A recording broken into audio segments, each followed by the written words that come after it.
At Gramophone, we love great sound, and you get great sound from Theory and Pro Audio. And today we're lucky enough to be here standing next to Paul Hales, the founder of both companies. Paul, how are you? I'm good. Good, great to see you. You know, roughly 25 years or so ago, you kind of turned away from two-channel and focused more on other things, and now you're turning more back to it. And maybe you could just share with our viewers a little bit of why, kind of how that evolution worked for you. Yeah, so let me tell you a brief story. So towards the end of the 90s, in the 90s I was in high-end audio the whole time. Yes. And towards the end of it I got kind of disillusioned with audiophile market segment, sort of the snake oil, as well as I raised my daughters in Orange County, not very far from Disneyland. So we had Disneyland annual passes and we'd go to the park quite often. And especially back then, you could hear a lot of unamplified live music. Yes.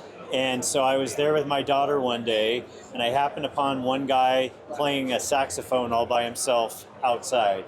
And he was standing in front of this big building, but he started to play the saxophone, and I went, oh my God. The sound was huge. It was dynamic, it was bold, it was effortless, and I just went, what are we doing? The hi-fi world dynamically is so wrong. Limited. And so I went off to pursue dynamics for a number of years, and that's what I've been doing for 25 years. So I spent 4 years in professional audio, designing speakers for live sound, for commercial cinema, commercial installed sound. And what I've done now with Pro and Theory is combine those two lives together. So I have the accuracy of high fidelity with the dynamic range of professional style loudspeakers. I love it, Paul. You know, you just take it for granted in the pro audio reinforcement world that you have to have dynamics. It's all about projecting and making sure the last person in the arena or club or whatever it is getting a great experience as well as the one in the front.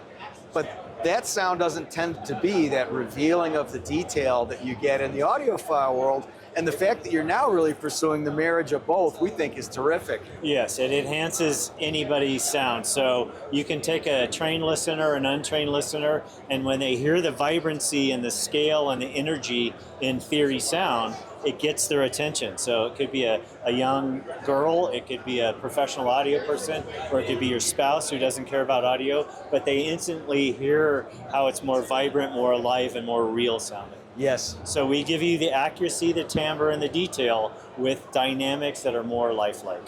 And to me, such a big part of that story is the compression driver story. So can you maybe just share with our viewers a little bit about how you've gone down the road of compression drivers and the benefits of doing that instead of a conventional tweeter? Yeah, most people think of compression drivers, they think of bad PA speakers that sound harsh and spitty and nasty sounding, right? So over the years, I've developed a way to make compression drivers sound good and sound clean and clear, and then the dynamics you get from them are unmatched, right? So most people don't realize a 1-inch dome tweeter that's very popular in hi-fi speakers. Yes. The efficiency of that dome tweeter, meaning power in versus acoustic power out, that's right, is 1%. Yeah. So you put in 100 watts, 99 watts go into heat and 1 acoustic watt comes out the front.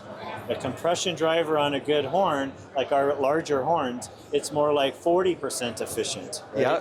So this is a small waveguide, but there are no dome tweeters in any of our products for that reason. They're dynamically inept. Yeah. They just can't do dynamics, so they would blow up. Yeah, that's right. Yeah. Catch fire. Yeah. Catch fire, right. And the fact that you've sort of sorted out how to do a compression driver that's not kind of spitty and shouty and doing this at you is, I think, really impressive. You know, at our Gramophone Timonium store, we've got a sound bar that just blows you away with how good that sound bar is, and a big part of it is because you're doing the highs and mids in a way that other sound bars really aren't capable of doing.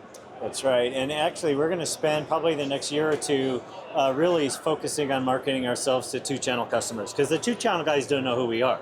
We have 540 integrators that sell this stuff into home integration. Most audiophile music lovers don't even know yet who we are. So we're going to show them why they want the dynamics. You know, at Gramophone, we really love great sound. And Paul, you're bringing it to us in a way that we hadn't really been used to hearing it before. So we love the idea that you're going to go down the road deeper now with high-end two-channel. That's great for us. And we want to thank you for appearing in this video with us. We want to thank you as well for watching this video. We love sharing our passion with you.